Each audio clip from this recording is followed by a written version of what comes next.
Two Tramps in Mud Time.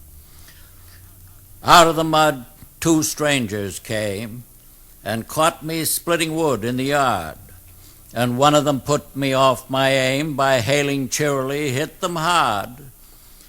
I knew pretty well why he dropped behind and let the other go on away. I knew pretty well what he had in mind. He wanted to take my job for pay. Good blocks of oak it was I split, as large around as the chopping block, and every piece I squarely hit fell splinterless as a cloven rock. The blows that a life of self-control spares to strike for the common good, that day giving a loose to my soul I spent on the unimportant wood. The sun was warm, but the wind was chill.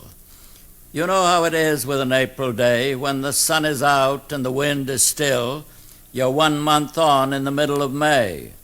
But if you so much as dare to speak, a cloud comes over the sunlit arch, a wind comes off a frozen peak, and you're 2 months back in the middle of March. A bluebird comes tenderly up to a light and turns to the wind to unruffle a plume, his song so pitched as not to excite a single flower as yet to bloom.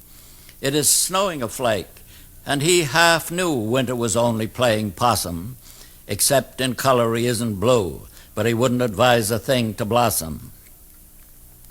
The time when most I loved my task, these 2 must make me love it more by coming with what they came to ask.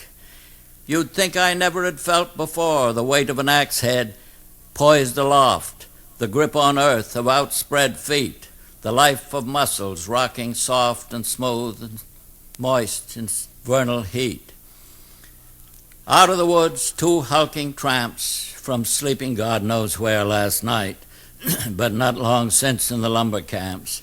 They thought all chopping was theirs of right. Men of the woods and lumberjacks, they judged me by their appropriate tool.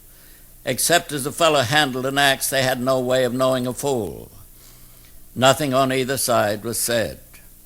They knew they had but to stay their stay, and all their logic would fill my head, as that I had no right to play with what was another man's work for gain. My right might be love, but theirs was need, and where the 2 exist in twain, theirs was the better right, agreed. But yield who will to their separation. My object in living is to unite my avocation and my vocation as my 2 eyes make one in sight. Only where love and need are one, and the work is play for mortal stakes, is the deed ever really done for heaven and the future's sakes.